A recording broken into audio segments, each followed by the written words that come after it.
So now I want to talk about some limits on efficiency that we get because of the second law.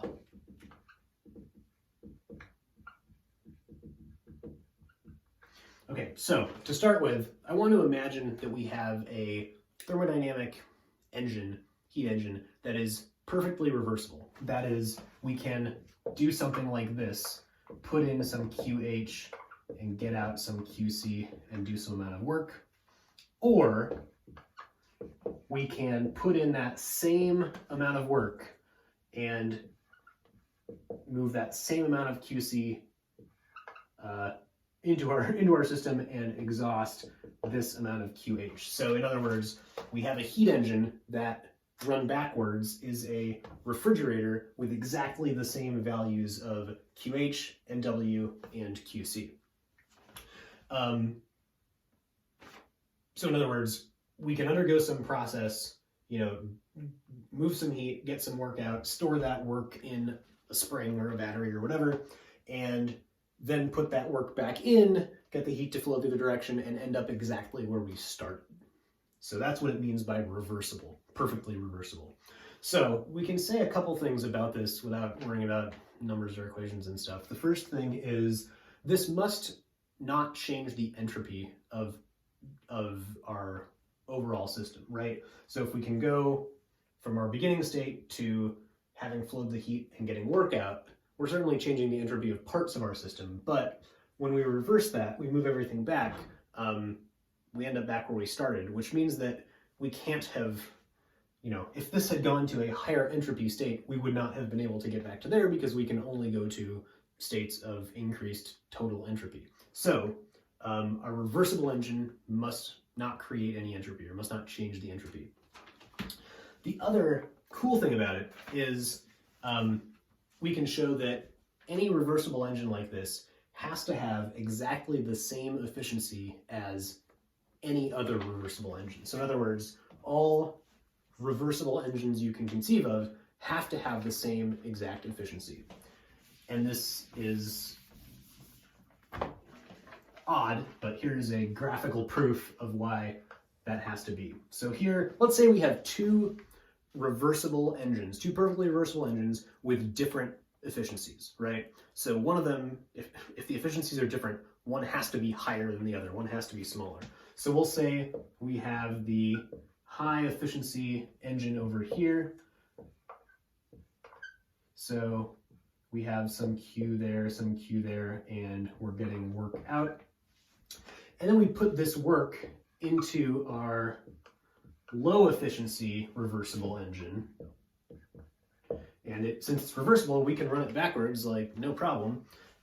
And so we move Q there and we move Q there. So if this is QH and this is QC, if this is the work it takes to run this thermodynamic cycle for this low efficiency, it must be the case that this engine over here does not take as much QH or QC to accomplish this, right? Because this is more efficient, this has to be some number less than this QH.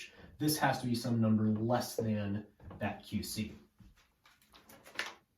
So what's the big deal? Well, if you look carefully, if we look at the total heat going into QH, we have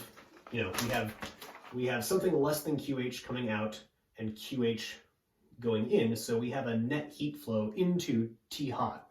Same thing down here, we have a net heat flow out of TC. These are our thermal reservoirs that I did not label. And so overall, we have a net heat from cold to hot with no external work input, right? We have work going from this to this, but that's inside that box. We're not having to add work from the outside to get this to happen. With no net work input. So this is exactly heat flowing from cold to hot spontaneously on its own. We're not allowed to have this. This is in violation of the second law. So therefore, any two reversible engines have to have the same efficiency. So the best you can do is this being QH, this being QC, and so the net result of this cycle is 0. All right, so that's the first cool thing we can say about that.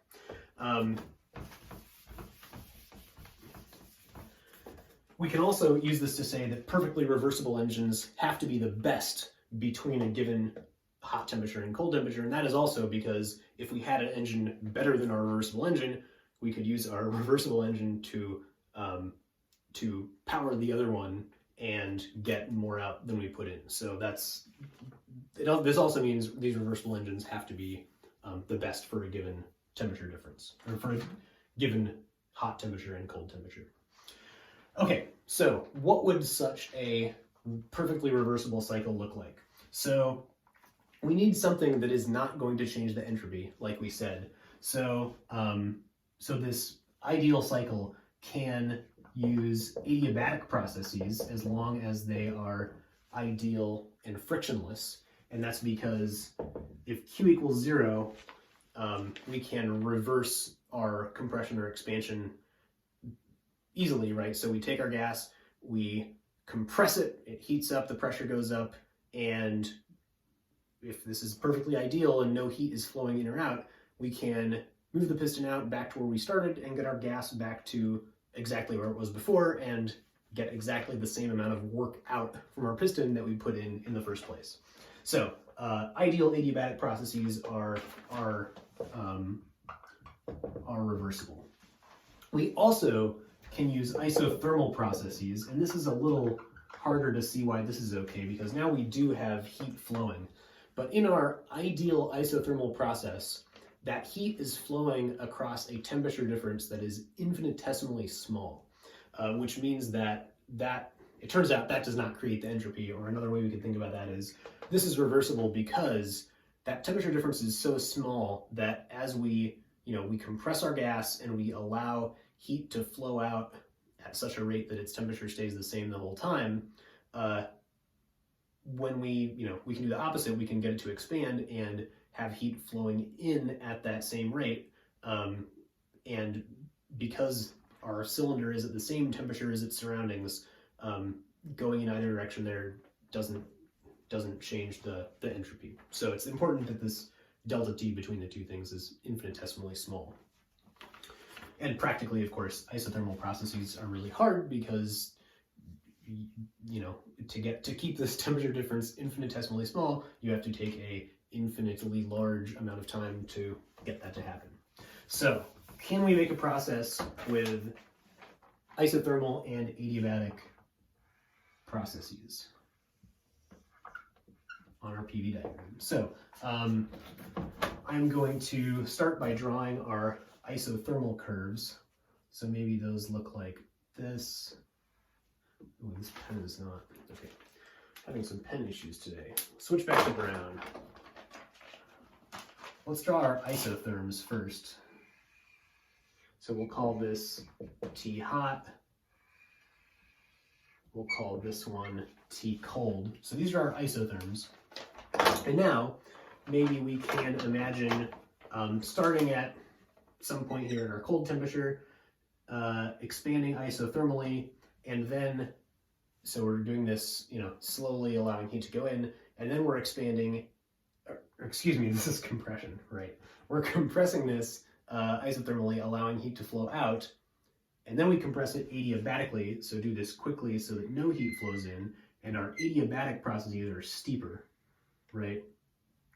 So adiabatic compression, and then we have isothermal expansion at this hot temperature, and then adiabatic compression, steep but not vertical. That's probably a little more realistic, I guess. We have that adiabatic compression, or adiabatic expansion, back to where we started. So it turns out this cycle is allowed, and so this is called the Carnot cycle.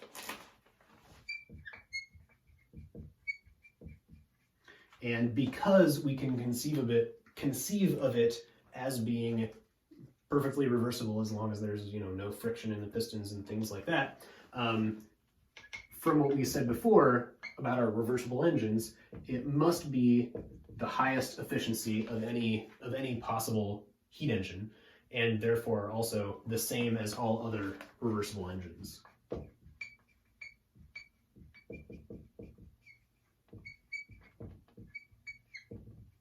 Okay. And I should say, between all our reversible engines, between TH and TC, because we can, of course, get different efficiencies depending on what TH and TC are. So all of this highest efficiency stuff is given TH and given TC, you know, what can we say about the efficiencies given those temperatures? All right. So the book derives the efficiency of the Carnot cycle. I'm not going to do this, but we know enough to figure out what's going on in all four of these processes. It turns out this is a harder one because it has two adiabatic processes, so that's more exponents in your calculator or whatever, but you could figure it out if you wanted to. But it turns out the result is very, very easy. For the Carnot cycle, our efficiency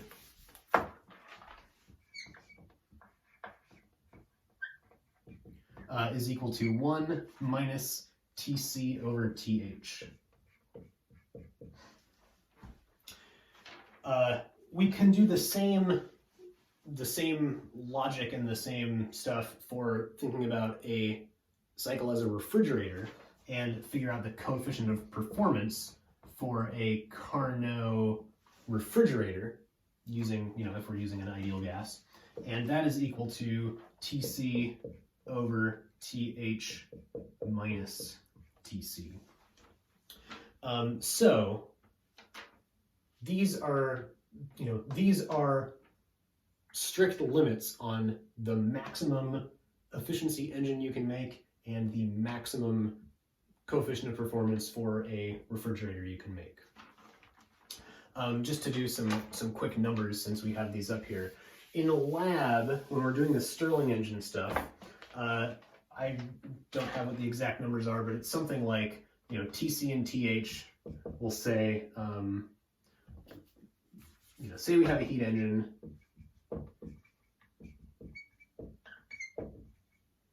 and it's operating at 50 C on the cold side because, the hot end of our cylinder was cold in the Stirling engine. And 200 degrees C, the hot end of the piston is being heated to 200 degrees C. So the best efficiency we could expect is 1 minus T cold, so that's 273 plus 50 is 323, over 273 plus 200 is 473, and that is equal to 32%. So between those two temperatures, the best highest engine you could conceivably make to get work out of that temperature difference is still only 32% efficient, and you cannot do better than that. So this is, if you have an actual heat engine, these Carnot efficiencies are numbers that are often compared to, yes, our engine is only 20% efficient, but that's 2/3 of Carnot efficiency. So that's 2/3 of the maximum it could possibly be, right? So that's, those numbers are often compared. We can also look at coefficients of performance for refrigerators. So for a typical fridge, say that TC is minus 25 degrees C and T hot is 30 degrees C. So it's this is colder than the fridge, but your cold part has to be colder to get the heat to flow out of your ice cubes or whatever. So TC over TH plus TC is 248 Kelvin over 303 Kelvin minus 248 Kelvin, and that is 4.5. So the highest coefficient of performance you could have for a fridge between these two temperatures is 4.5. So for every joule of work you put in, you can get 4.5 joules of heat out of your ice cubes. This is actually, so just like how we talk about efficiencies of actual engines, we also talk about coefficients of performance of actual fridges. So, so the way that this is measured is with something called the EER, which is, I think that energy efficiency ratio. Oh gosh, I should have written that down.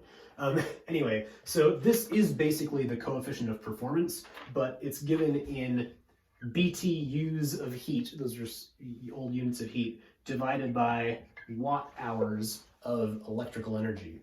So energy over energy unitless, right? So this is just a number. So our EER is equal to our K value times 3.41. So, so this,